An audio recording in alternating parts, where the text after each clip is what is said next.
ہر قسم کے روحانی اور جسمانی مسائل اور وظائف کے لیے پیر عبد المالک الوی چینل کو سبسکرائب کریں۔ میرے واجب الاحترام اور قابل صد معزز سامعین کرام،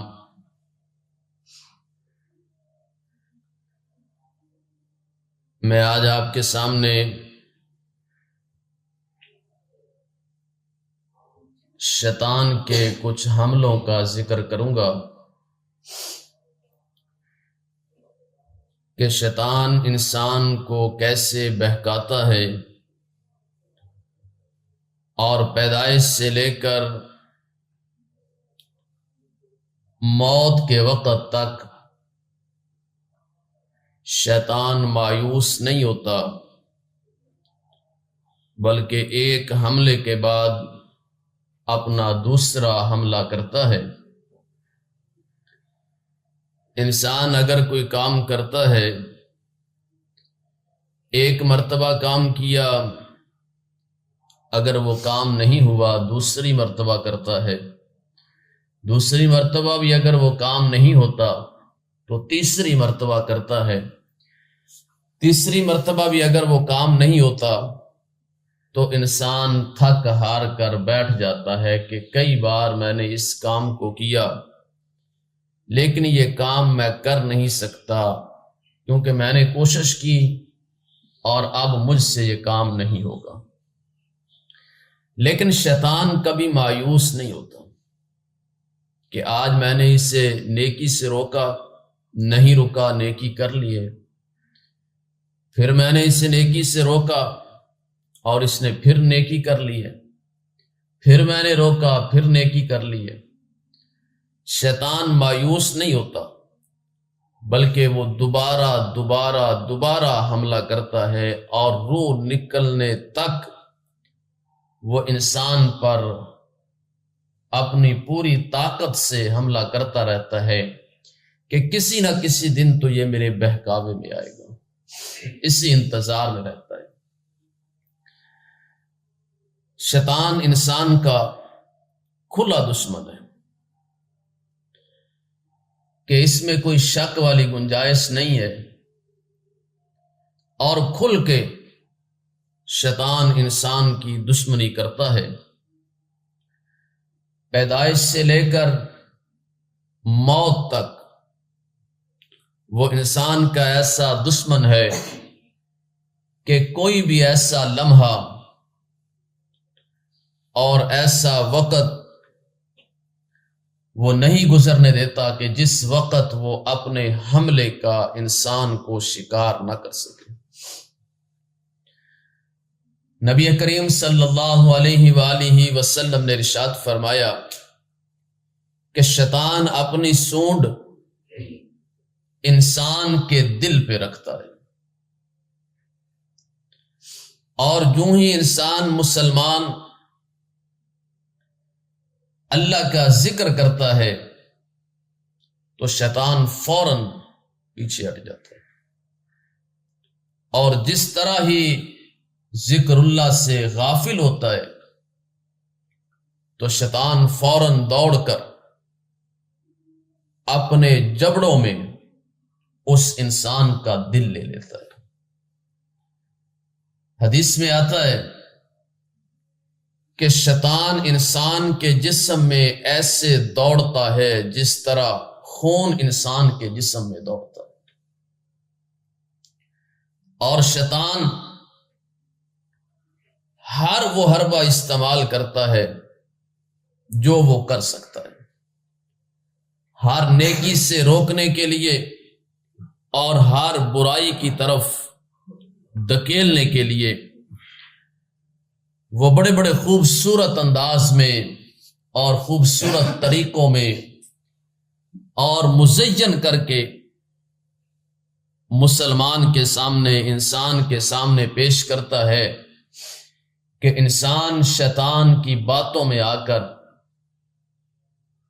رسوائی اختیار کر لیتا ہے کہ دنیا میں بھی ذلت اور آخرت میں بھی ذلت، اس کے سوا کچھ باقی نہیں رہتا۔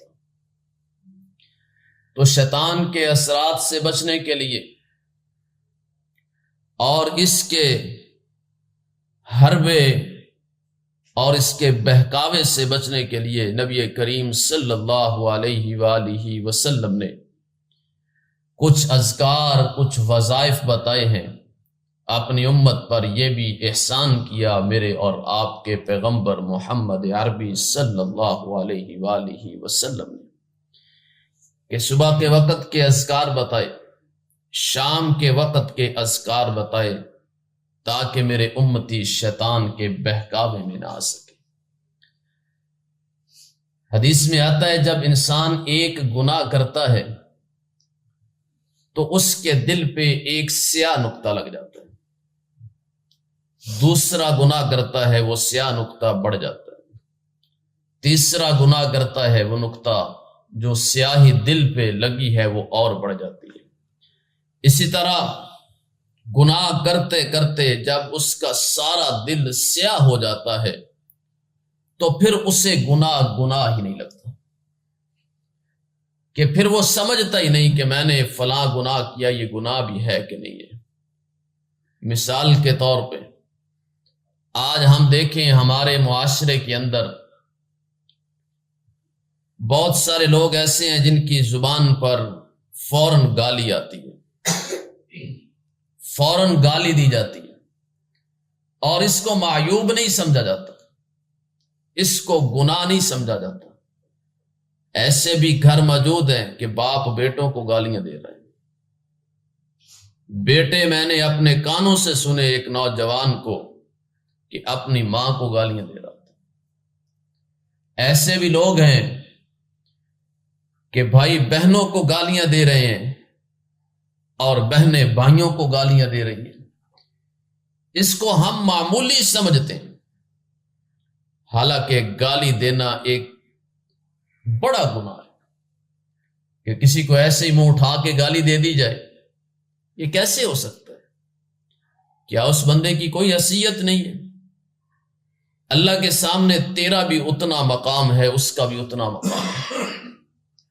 اللہ کا تو بھی اتنا ہی بندہ ہے، وہ بھی اتنا ہی بندہ ہے، تو تجھے کیسے حق پہنچتا ہے کہ تو ایک دوسرے کو گالیاں دے؟ اور شیطان نے گالیاں دے دے کر شیطان نے ایسا ذہنوں پہ، دلوں پہ ایسا قبضہ جمایا ہے کہ اب ان گالیوں کو برا سمجھا ہی نہیں جاتا۔ بعض تو گھروں میں ایسا بھی کہا جاتا ہے کہ کوئی بات نہیں، اس کا بولنے کا انداز ہی ایسا ہے، یعنی کہ بڑے سمجھانے کی بجائے چھوٹوں سے یہ کہہ رہے ہیں کہ اس کا انداز ہی ایسا ہے، کوئی گل نہیں، اگر اس نے کچھ کہہ دیا ہے تو تب بھی کوئی بات نہیں ہے، تم محسوس نہ کرنا۔ حالانکہ چاہیے تو یہ تھا کہ اس سے کہا جائے کہ اپنی زبان کو قابو رکھ۔ اسلام کے اندر، دین کے اندر گالی کی اجازت نہیں ہے، کسی کو برا بھلا کہنے کی اجازت نہیں ہے، لیکن بات کرنے کا مقصد یہ تھا کہ ہمارے معاشرے میں گالی دینا عام ہو گیا اور اس کو گناہ بھی نہیں سمجھا جاتا۔ کیوں؟ گالی دے دے کر دل سیاہ ہو چکا ہے، اب وہ گناہ لگتا ہی نہیں، کہ شیطان نے ایسا دلوں پہ اور دماغ پہ ایسا اپنا قبضہ جمایا ہوا ہے۔ اسی طرح آپ دیکھیں، یہ بات معمولی سی لگتی ہے، لیکن شیطان وہ ہے کہ جس نے اللہ سے کہا تھا کہ اے اللہ میں تیرے بندوں کو گمراہ کروں، اللہ کے سامنے کھڑا ہو گیا تھا کہ میں تیرے بندوں کو گمراہ کروں گا، مجھے صرف مہلت دے دے قیامت تک۔ اسے مہلت دے دی گئی اور وہ بندوں کو ہر وقت گمراہی کی طرف لے کے جاتا ہے۔ میں کچھ احادیث آپ کے سامنے عرض کروں گا جن کو ہم معمولی سمجھ لیتے ہیں، اور ایسا بھی ہوتا ہے کہ جب کوئی ایسی بات بتائی جائے، ہم واقعات کے شوقین ہیں، ہمیں واقعہ سنایا جائے، ہم واقعہ سن کر خوش ہوتے ہیں۔ جب کوئی ایسی احادیث پیش کی جاتی ہیں تو بعد میں کہا جاتا ہے آج مزہ نہیں آیا۔ آپ نے آیت الکرسی پڑھنا بتا دیا، یہ تو بڑا مشکل کام ہے، میں نہیں جنت سے جانا، میرا کام ہی نہیں جنت دا، میں تو شیطان دا پرا ہے، میرا تو کوئی تعلق ہی نہیں ہے۔ واقعات ہم سنتے ہیں، واقعات جو قرآن مجید کے اندر ہیں وہ سننے چاہیے، لیکن بات یہ ہے کہ ہمیں اپنی زندگی گزارنے کے لیے معمولات زندگی کے متعلق بھی تو ہمیں کچھ پتہ ہونا چاہیے کہ ہم نے سونا کیسے ہے، اٹھنا کیسے ہے، بیٹھنا کیسے ہے، کھانا کیسے کھانا ہے۔ رسول اللہ صلی اللہ علیہ وسلم نے جو تعلیمات ہمیں دی ہیں، جو احکامات ہمیں دیے ہیں، ہم نے ان کو بھی تو اپنی زندگی کا حصہ بنانا ہے۔ اب حضرت جابر بن عبداللہ انصاری رضی اللہ عنہ فرماتے ہیں کہ نبی کریم صلی اللہ علیہ وآلہ وسلم نے ارشاد فرمایا کہ جب بندہ بستر پر سونے کے لیے آتا ہے تو ایک شیطان اور ایک فرشتہ دونوں اس کی طرف دوڑتے ہیں۔ اب شیطان کی مرضی یہ ہوتی ہے کہ اس کو میں ایسے بہکاوے میں ڈالوں کہ اس کا دن کا اختتام اور رات کا آغاز برائی پر ہو، اور فرشتے کا دل ہوتا ہے کہ میں اللہ کے اس بندے کے دل میں یہ بات ڈالوں کہ اس کے دن کا اختتام اور رات کا آغاز نیکی پر ہو۔ اب جس طرح بندہ ہے اور جس طرح شیطان حملہ کرتا ہے اور جس طرح آج ہمارے حالات ہیں، مسجدیں ویران پڑی ہوئی ہیں، 8-10 نمازی ایک صف 2 صف، اور ہم نے کبھی وضو کا اہتمام نہیں کیا، نماز کا اہتمام نہیں کیا، گھر میں کبھی قرآن پڑھا نہیں گیا، گھر میں کبھی دین کا تذکرہ ہوا نہیں، گھر میں کوئی ایسی گفتگو نہیں ہوئی۔ حالانکہ چاہیے تو یہ ہے کہ ہر روز 10 یا 15 منٹ گھر کا جو بڑا ہے وہ ایک آدھی حدیث اپنے بچوں کو سنائے، تاکہ گھر کا ماحول تبدیل ہو، بچوں کی ذہن سازی ہو۔ ہم اور کاموں کے لیے اپنے بچوں پہ، اولاد پہ لاکھوں روپے خرچ کرتے ہیں اور ان کے لیے وقت بھی نکالتے ہیں۔ بچے سکول جاتے ہیں، ایسے بھی والدین ہیں کہ بچے یا بچی ہے اس کو صبح چھوڑنے کے لیے بھی جاتے ہیں، واپس لے کر بھی ان کو آتے ہیں، آنا بھی چاہیے، ذمہ داری ہے، لیکن اس کے ساتھ ساتھ اسے زندگی گزارنے کی باتیں بھی بتائی جائیں کہ رسول اللہ صلی اللہ علیہ وآلہ وسلم نے ہمیں اس وقت یہ حکم دیا، سونے کے وقت یہ کرنا چاہیے۔ رات اگر اٹھ جائے، کوئی خواب ایسا آ جائے، ڈراؤنا خواب آ جائے، تو اس وقت نبی کریم صلی اللہ علیہ وسلم نے ہمیں یہ حکم دیا، اٹھتے وقت ہمیں یہ حکم دیا گیا۔ تو جب ہم اپنے بچوں کو بتائیں گے یا مسجد میں لے کے آئیں گے یا ان کو ایسی تعلیم ساتھ ساتھ دنیا کی تعلیم کے ساتھ ساتھ یہ بھی تعلیم دیں گے، تو پھر بچوں پر شیطانی اثرات بھی نہیں ہوں گے اور گناہوں کی دلدل میں وہ پھنسے گا بھی نہیں۔ حضرت جابر بن عبداللہ رضی اللہ عنہ فرماتے ہیں ایک شیطان اور فرشتہ دوڑتا ہوا اور آ کر دونوں کی کوشش ہوتی ہے، شیطان کی کوشش گناہ پر اختتام ہو دن کا، فرشتے کی کوشش کہ نیکی پر اس کا اختتام ہو دن کا، رات کا آغاز نیکی پر ہو۔ اب اس بندے کا اپنا دل ہے کہ وہ کس طرف جاتا ہے۔ جب بندہ کوئی گناہ کرتا ہے تو اس کے ذہن میں 2 باتیں آتی ہیں، ایک فرشتہ ڈالتا ہے، ایک شیطان ڈالتا ہے۔ اس کا اندر والا دل، دماغ اسے یہ کہتا ہے یہ گناہ ہے، یہ کام نہ کر، یہ کام اچھا نہیں ہے، اور دوسری سوچ اسے یہ آتی ہے کوئی بات نہیں، سارے کرتے ہیں تو بھی کر لیں۔ یہ دونوں خیالات ہیں۔ اب جب رات کو سوتے ہوئے ہاتھ میں موبائل ہوگا اور موبائل پہ بندہ دیکھ رہا ہوگا فضولیات اور ایسے بےہودہ لوگوں کو، تو پھر اس کے رات کا آغاز جو ہے وہ یقیناً برائی پہ ہوگا۔ اللہ کے نبی نے اذکار بتائے، اگر تو وہ بندہ قرآن مجید کی کچھ آیات پڑھ کے سوتا ہے، ذکر کر کے سوتا ہے، تو شیطان فوراً دوڑ جاتا ہے۔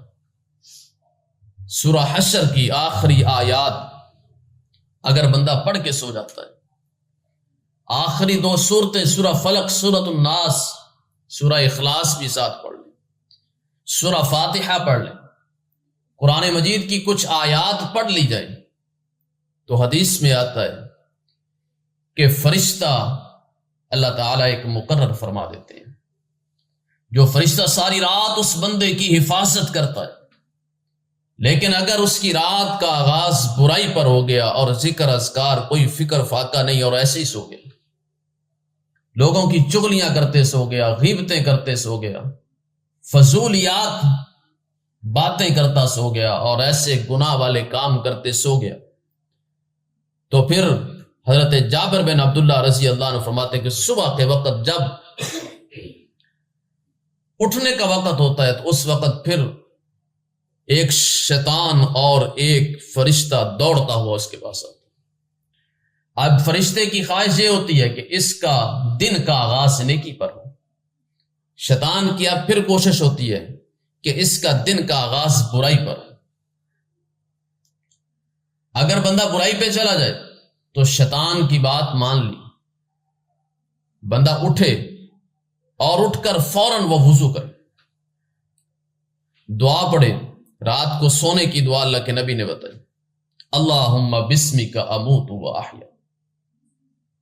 صبح اٹھنے کی دعا اللہ کے نبی نے بتائی، الحمدللہ الذی احیانا بعد ما اماتنا و الیہ النشور۔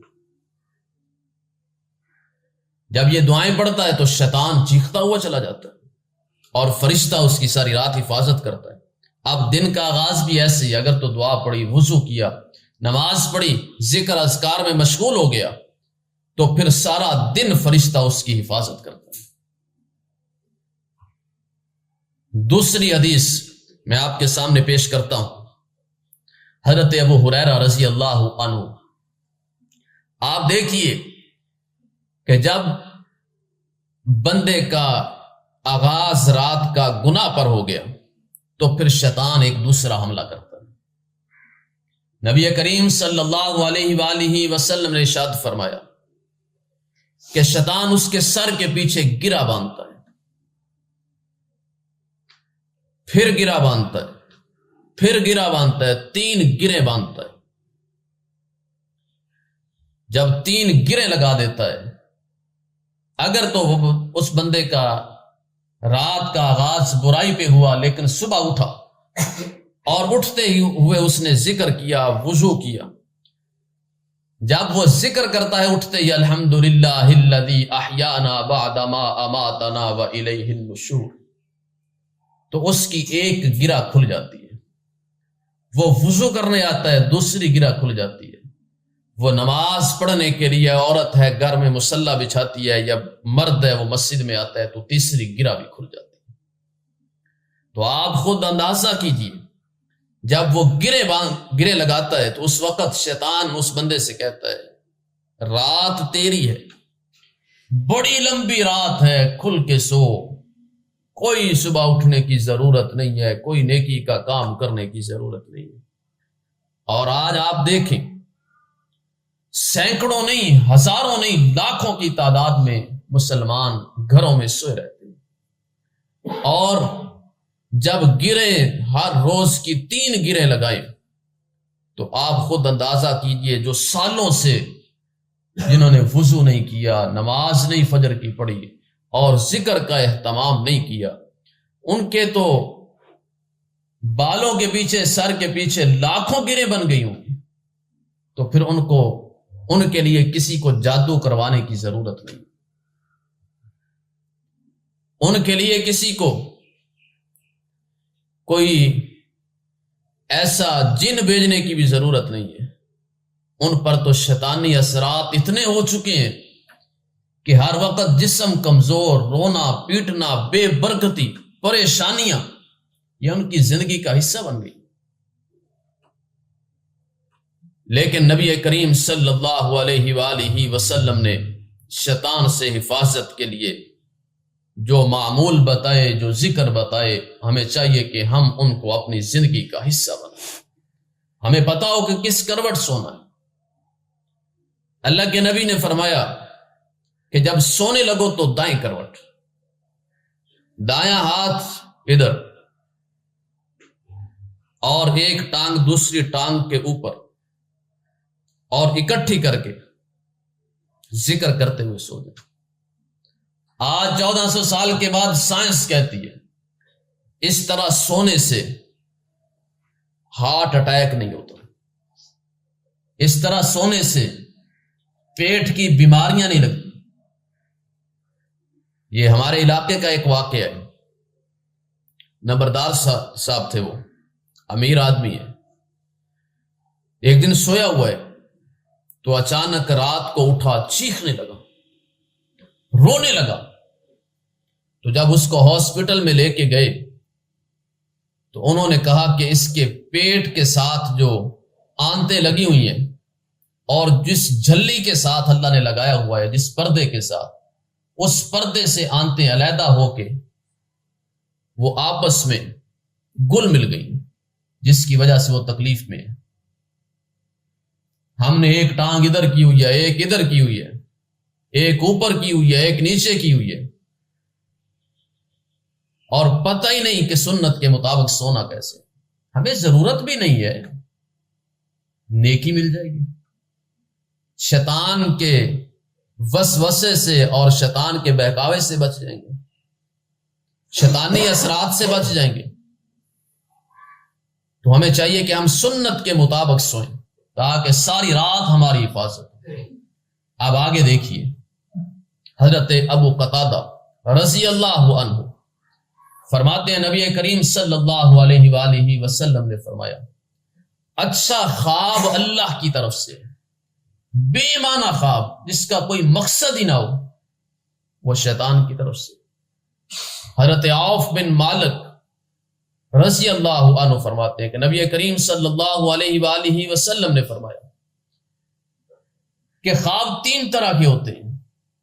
ایک خواب اللہ کی طرف سے، ایک خواب شیطان کی طرف سے، اور ایک خواب جو سارا دن بندہ سوچتا رہتا ہے، باتیں کرتا رہتا ہے، وہ خواب ہوتا ہے۔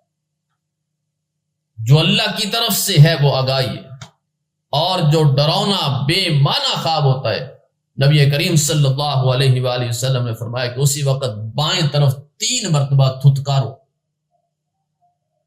اور اللہ تعالی سے پناہ طلب کیجیے۔ اعوذ باللہ من الشیطان الرجیم پڑھ لیجیے، اے اللہ شیطان مردود سے میں تیری پناہ طلب کرتا ہوں۔ پہلا حملہ کہ اختتام دن کا برائی پر ہو، فرشتہ کہتا ہے نیکی پر ہو۔ پہلا حملہ شیطان کا کامیاب ہو۔ اب دوسرا حملہ کہ وہ گرے لگاتا ہے سر کے پیچھے۔ تو جب بندہ صبح وضو نہیں کرتا، نماز نہیں پڑھتا، وہ گریں لگی رہتی ہیں۔ اگر وضو کر لے، ذکر کر لے، نماز پڑھ لے تو وہ گریں کھل جاتی ہیں۔ اسی طرح تیسرا حملہ ایسے خواب ڈراؤنے انسان کو دکھاتا ہے، اور نبی کریم صلی اللہ علیہ وآلہ وسلم نے اس کا بھی حل بتا دیا۔ بائیں جانب 3 مرتبہ تھتکارو اور اللہ تعالیٰ سے پناہ طلب کیجیے۔ ایک معمولی سا کام میں آپ کے سامنے عرض کرتا ہوں، آپ سن کے حیران ہو جائیں گے، کیونکہ ہمیں سننے کی ضرورت نہیں ہے، ہمارے پاس دنیا کے کام بہت ہیں، دنیا کی مصروفیت بڑی ہے، 70 سال کی زندگی ہے ہمارے پاس۔ دنیا کی مصروفیت نے دین سے دور کر دیا، مساجد ویران کر دیے۔ یہ بچے قرآن مجید کی تعلیم حاصل کرتے ہیں۔ میں یہ نہیں کہتا کہ آپ ادھر پڑھیں، مدرسے بنے ہوئے بڑے بڑے اعلیٰ قسم کی مدرسے موجود ہیں، ان کو بلا کے کہا جاتا ہے تو کتنے پھنس گیا، سکولے پڑھ، تیرا کی کم قرآن دینا۔ مجھے وہ حدیث یاد آئی کہ اللہ کے نبی نے فرمایا قیامت کی نشانی ہے کہ مسجد میں نماز پڑھانے کے لیے امام نہیں ہوگا۔ بتائیے 4 بیٹے ہیں، ایک بیٹے کو ہم دین کی طرف نہیں لگا سکتے، 2 بیٹے ہیں ایک کو دین کی طرف نہیں لگا سکتے۔ جج بننا چاہیے، سائنسدان بننا چاہیے، دنیا کے کام کرنے چاہیے، دین اس کی اجازت دیتا ہے، لیکن دین سے دور کر کے نہیں۔ میں یہ سمجھتا ہوں 2 بیٹے ایک کو دین کے لیے وقف کر دیں، ڈاکٹر بنتا ہے، خدمت خلق کرے، لوگوں کی خدمت کرے، فیس لینا اس کا حق ہے، اس کا وقت لگتا ہے، اپنے وقت کی وہ فیس لینا اس کے لیے جائز ہے، لیکن ہمیں ایک بیٹا تو اللہ کے لیے وقف کرنا چاہیے۔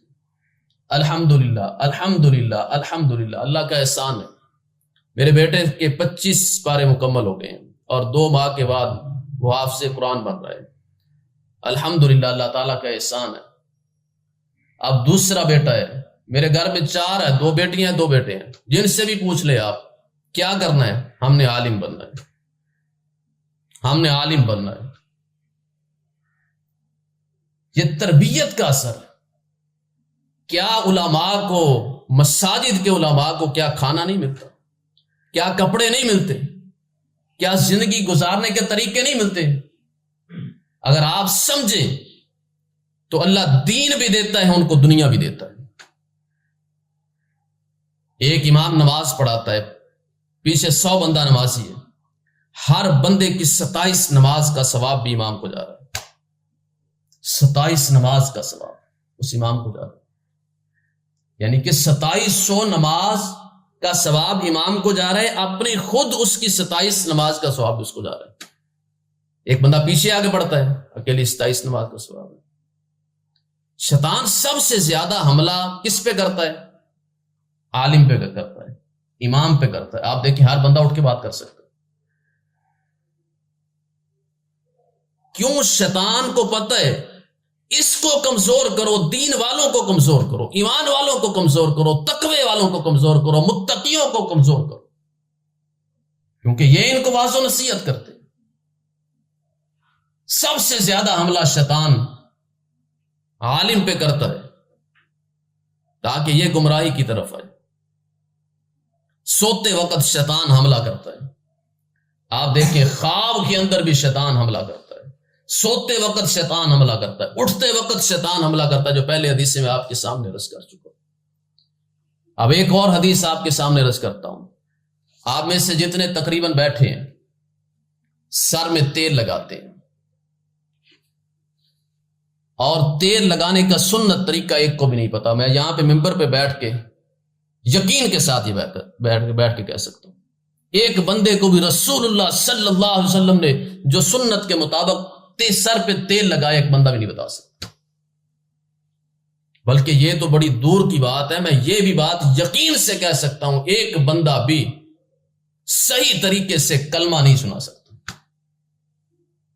کہ لام کو کتنا لمبا کرنا ہے، زبر کو کرنا ہے کہ نہیں کرنا، میم کو کرنا ہے کہ نہیں کرنا، پیش کو کرنا ہے کہ نہیں کرنا، شد سے کیا مراد ہے، جزم سے کیا مراد ہے، پیش سے کیا مراد ہے، نہیں پتا۔ بلکہ ایسے بھی لوگ ہیں لا الہ الا اللہ محمد در رسول معاذ اللہ، وہ سارا نظام ہی بدل کے رکھ دیتے ہیں کلمے کا۔ قرآن پڑھنے کا شوق بڑا ہے، کلمہ پڑھنے کا شوق بڑا ہے، لیکن سیکھنے کا شوق نہیں ہے، حالانکہ سیکھے بغیر کچھ آ ہی نہیں سکتا۔ سیکھنا سب سے پہلے چاہیے، رسول اللہ صلی اللہ علیہ وسلم کی زندگی مبارک کو سیکھنا ہماری زندگی کا مقصد ہونا چاہیے۔ کیا میرے نبی نے سیاست نہیں کی؟ میرے نبی نے جنگیں نہیں کی؟ کیا میرے نبی نے اپنی بیویوں کے ساتھ زندگی نہیں گزاری؟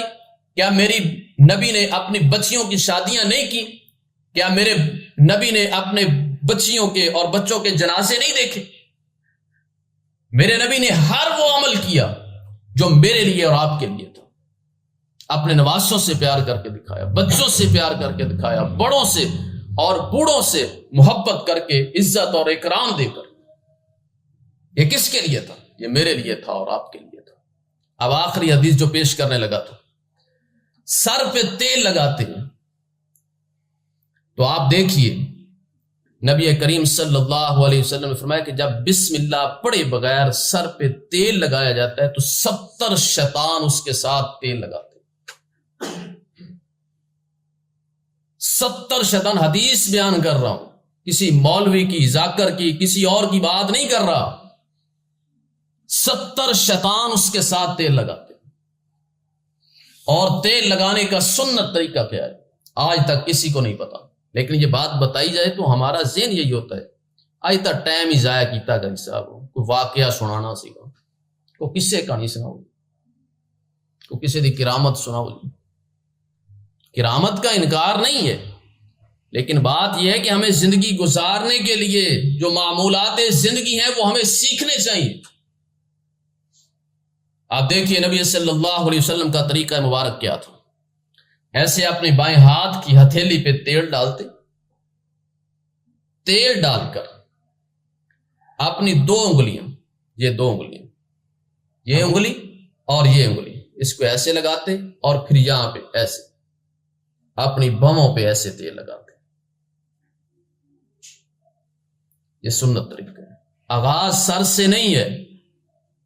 پھر میرے نبی ایسے کرتے، ان پلکوں ایسے یہاں پہ تیل لگاتے.